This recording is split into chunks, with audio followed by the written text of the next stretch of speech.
Hello friends, welcome to you key for study.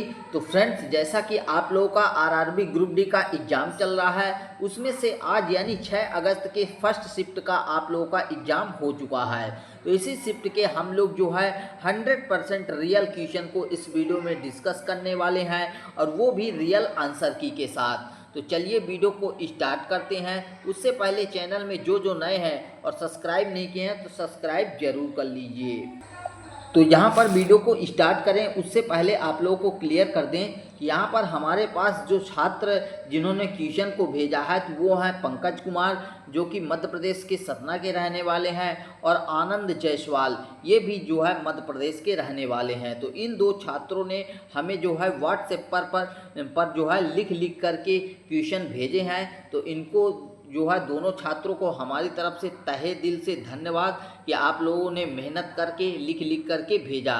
आप लोग भी हमें नेक्स्ट शिफ्ट में जब आपका एग्ज़ाम होगा तो एग्ज़ाम के बाद हमें व्हाट्सएप पर क्वेश्चन भेज सकते हैं। लिंक डिस्क्रिप्शन बॉक्स में दिया हुआ है, तो वहाँ से आप लोग भेज पाएंगे। तो आज की वीडियो को स्टार्ट करते हैं।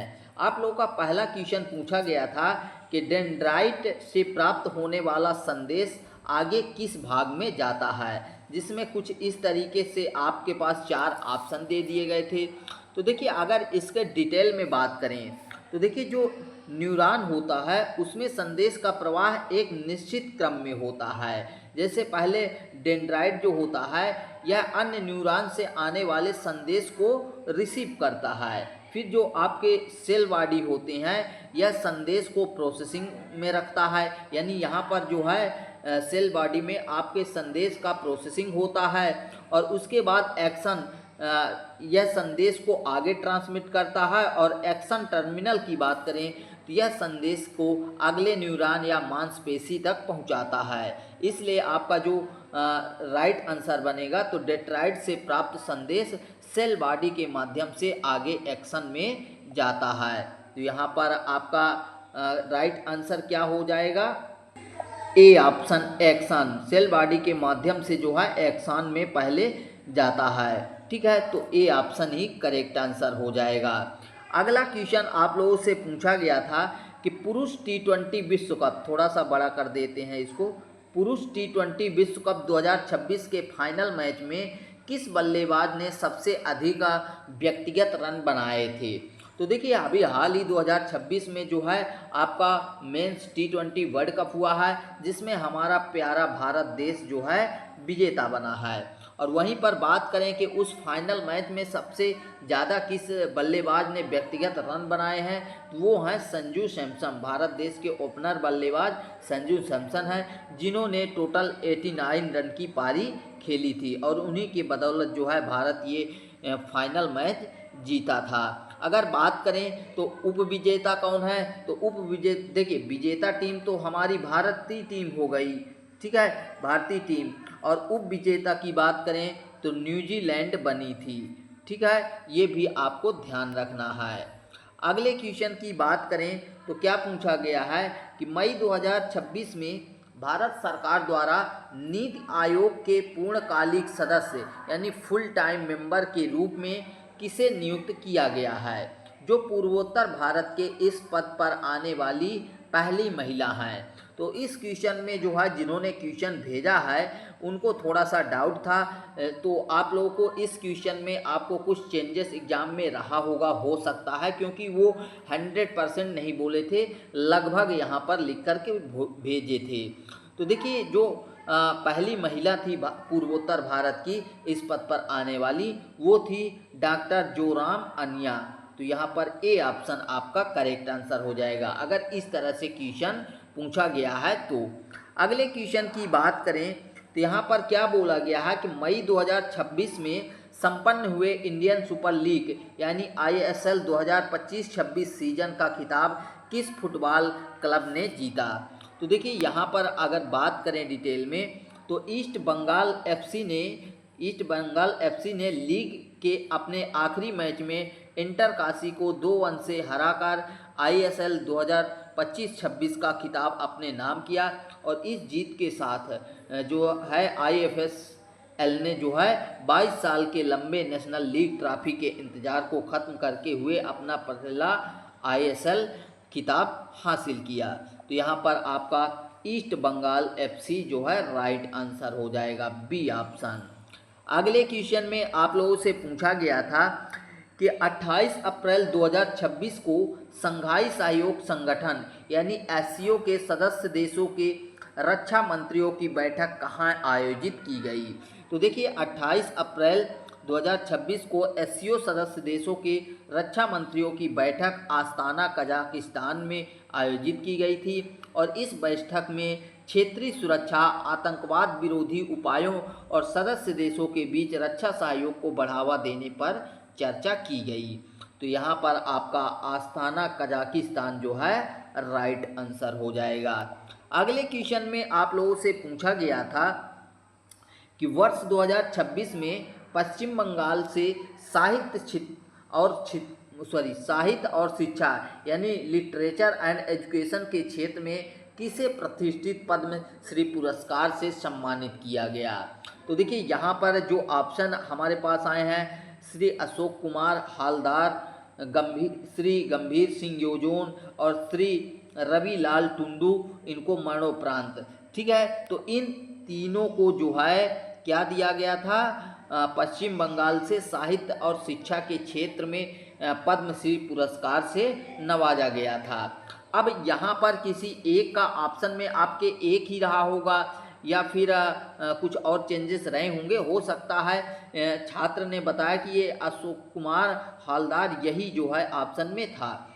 ठीक है, तो अगर यही रहा होगा तो यही राइट आंसर हो जाएगा, लेकिन अगर तीनों का नाम आया तो उपयुक्त सभी आपका राइट आंसर हो जाएगा, क्योंकि यहाँ पर डिटेल में भी आपको मिल जाता है कि वर्ष 2026 में पश्चिम बंगाल में साहित्य और शिक्षा के क्षेत्र में उत्कृष्ट योगदान के लिए उपर्युक्त सभी आल व्यक्तियों को, श्री अशोक कुमार हालदार को, श्री गंभीर सिंह योजोन और श्री रविलाल टुंडू, जिनको मरणोपरांत यानी मरने के बाद पद्मश्री पुरस्कार प्रदान किया गया।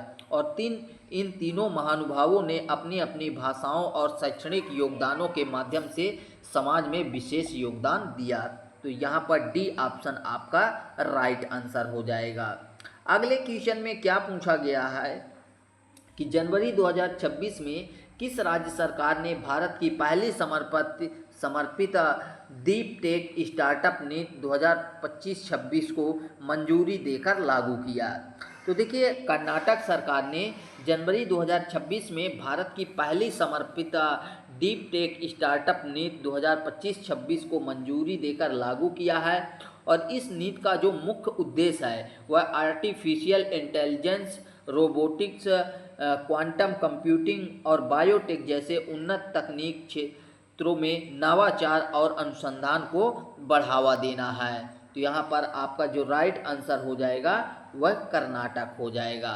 अगले क्वेश्चन में क्या पूछा गया था आप लोगों से कि सितंबर 2025 में भारत के 15वें उपराष्ट्रपति और राज्यसभा के सभापति के रूप में किसने शपथ ली है। तो देखिए जो हमारे यहाँ पर जगदीप धनखड़ हैं, तो भारत के 15वें उपराष्ट्रपति हैं जिन्होंने,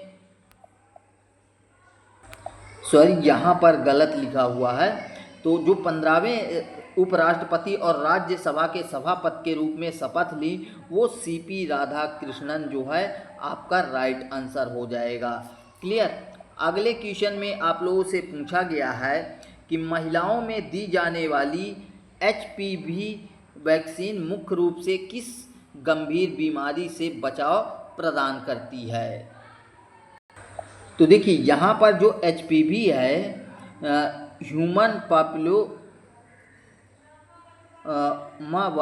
पापिलोमा वायरस ये हो जाएगा। ठीक है, तो इसका HPV वैक्सीन मुख्य रूप से सर्वाइकल कैंसर यानी जो है गर्भाशय ग्रीवा के कैंसर से सुरक्षा प्रदान करती है और यह टीका महिलाओं को HPV के उन संक्रमणों से बचाता है जो कैंसर का कारण बनते हैं। तो यहाँ पर जो है आपका कौन सा राइट आंसर हो जाएगा, सर्वाइकल कैंसर जो है आपका बी ऑप्शन राइट आंसर हो जाएगा। अगला क्वेश्चन क्या पूछा गया है कि मार्च 2026 में संसद में दी गई जानकारी के अनुसार भारत सरकार ने भारत 6G मिशन के तहत स्वदेशी अनुसंधान और विकास R&D को बढ़ावा देने के लिए कितनी परियोजनाओं को मंजूरी दी है। तो देखिए यहाँ पर 6G परियोजनाओं की बात करें तो मार्च 2026 में संसद में जो जानकारी दी गई थी उसके अनुसार भारत सरकार ने भारत 6G मिशन के अंतर्गत स्वदेशी अनुसंधान और प्रौद्योगिकी विकास को गति देने के लिए टोटल 104 परियोजनाओं को मंजूरी दी है और यह कदम भारत को अगली पीढ़ी की दूरसंचार तकनीकों में वैश्विक नेता बनाने की दिशा में उठाया गया है। तो यहाँ पर आपका सी ऑप्शन राइट आंसर हो जाएगा, 104 प्रोजेक्ट। अगले क्वेश्चन में आप लोगों से क्या पूछा गया था कि 22 मई 2026 को भारत की सामरिक बल कमान यानी स्ट्रेटेजिक फोर्सेस कमांड द्वारा कम दूरी की परमाणु सक्षम बैलिस्टिक मिसाइल अग्नि 1 का सफल परीक्षण कहाँ से किया गया।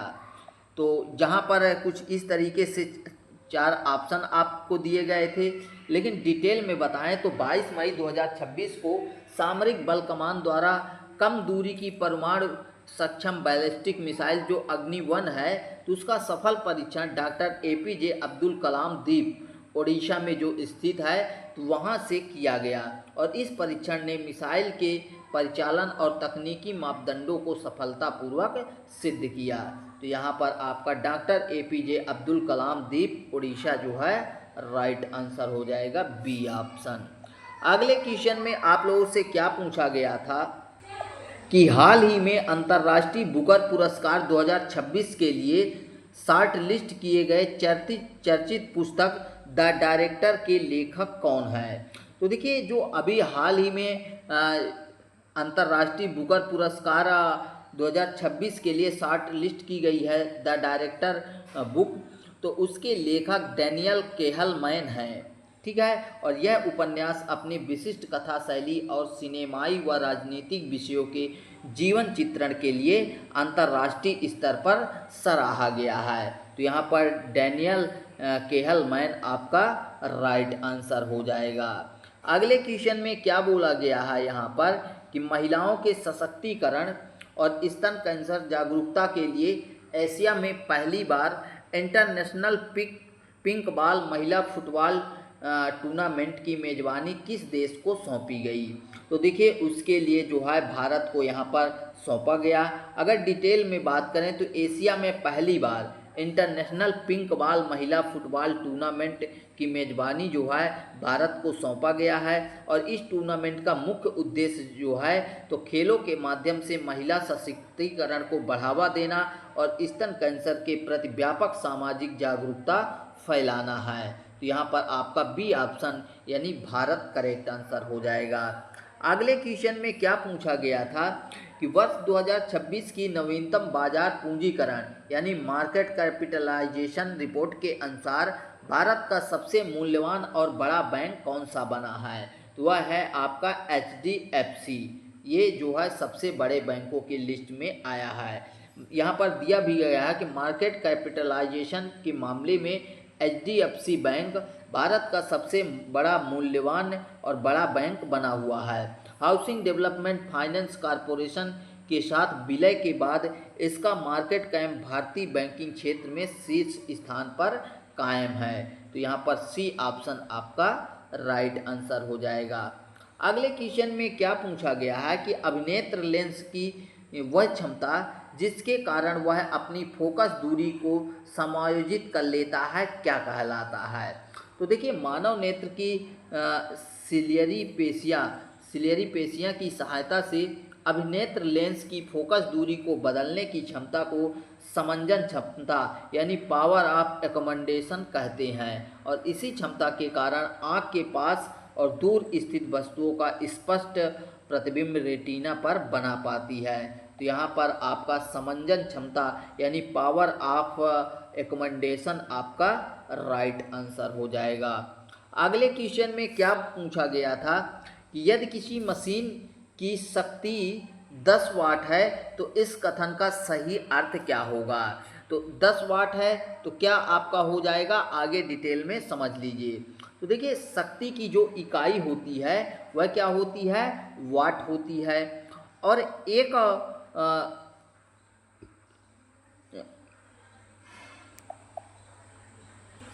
तो यहाँ पर आपका 1 वाट बराबर हो जाएगा जूल पर सेकंड, इसलिए 10 वाट शक्ति वाली मशीन का सीधा अर्थ है कि वह प्रति सेकंड में 10 जूल कार्य करेगा, यानी 10 जूल ऑफ वर्क डन पर सेकंड कर रही है, तो यह ऊर्जा की खपत कर रही है।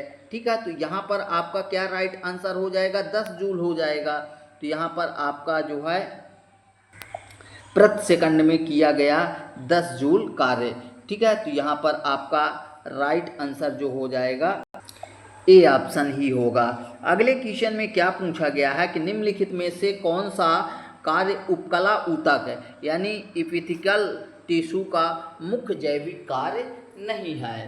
तो देखिए यहाँ पर डिटेल में बात करें तो रक्त का शुद्धिकरण करना यानी प्योरिफिकेशन ऑफ ब्लड उपकला ऊतक का कार्य नहीं है, और यह मुख्य रूप से वृक्क द्वारा किया जाने वाला अंग स्तर का कार्य है। उपकला ऊतक शरीर और अंगों को बाहरी आवरण प्रदान करके सुरक्षा और शोषण और स्त्राव का कार्य करते हैं। तो यहाँ पर आपका जो राइट आंसर हो जाएगा क्या हो जाएगा, ऑप्शन नंबर बी ऑप्शन, अवशोषण करना, क्योंकि जो रक्त का शुद्धिकरण है ये तो आपके जो है किडनी वगैरह का यानी वृक्क का कार्य होता है। तो यहाँ पर आपका बी ऑप्शन राइट आंसर हो जाएगा। अगले क्वेश्चन में क्या बोला गया है कि सजीव कोशिकाएं ऑक्सीजन ग्रहण करके अपने भोजन ग्लूकोज को तोड़ती हैं, ठीक है, और ऊर्जा एटीपी तैयार करती है। इस प्रक्रिया को क्या कहा जाता है? तो देखिए जब वह जैविक प्रक्रिया जिसमें कोशिकाएं ग्लूकोज और ऑक्सीजन का उपयोग करके एटीपी के रूप में ऊर्जा जो है उत्पन्न करती हैं तो कोशिका श्वसन यानी सेलुलर रेस्पिरेशन कहलाती है, और यह प्रक्रिया मुख्य रूप से कोशिकाओं के माइटोकॉन्ड्रिया के अंदर संपन्न होती है। तो यहाँ पर आपका जो राइट आंसर हो जाएगा कोशिकीय श्वसन जो है बी ऑप्शन में मिल जाता है, तो बी ऑप्शन आपका राइट आंसर हो जाएगा। अगले क्वेश्चन में क्या पूछा गया है कि यहाँ पर अगले क्वेश्चन में पूछा गया है कि बुध सूर्य के सबसे निकट है फिर भी शुक्र सौर मंडल का सबसे गर्म ग्रह क्यों है? ठीक है, यहाँ पर रीजन पूछा है। हो सकता है थोड़ा सा इसमें भी डाउटफुल थे जो जिन्होंने क्वेश्चन भेजा है, तो कुछ इसमें चेंजेस देखने को मिल सकता है, लेकिन जो ये क्वेश्चन है उसके अकॉर्डिंग देखते हैं। तो जो आपका बुध है वह सूर्य के सबसे निकट है, फिर भी जो शुक्र है वह सौर मंडल का सबसे गर्म ग्रह है। तो इसका रीजन क्या है? तो देखिए शुक्र ग्रह पर कार्बन डाइऑक्साइड से बना बेहद घना वातावरण मौजूद है जो सूर्य से आने वाली ऊष्मा को अपने अंदर रोक लेता है, और इस तीव्र ग्रीन हाउस प्रभाव के कारण शुक्र का सरफेस टेम्परेचर जो है यहाँ पर सतह तापमान लगभग 465 डिग्री सेल्सियस तक पहुँच जाता है, जिससे यह बुध से भी अधिक गर्म बनता है। तो यहाँ पर शुक्र का घना वातावरण और तीव्र ग्रीन हाउस प्रभाव आपका राइट आंसर हो जाएगा बी ऑप्शन।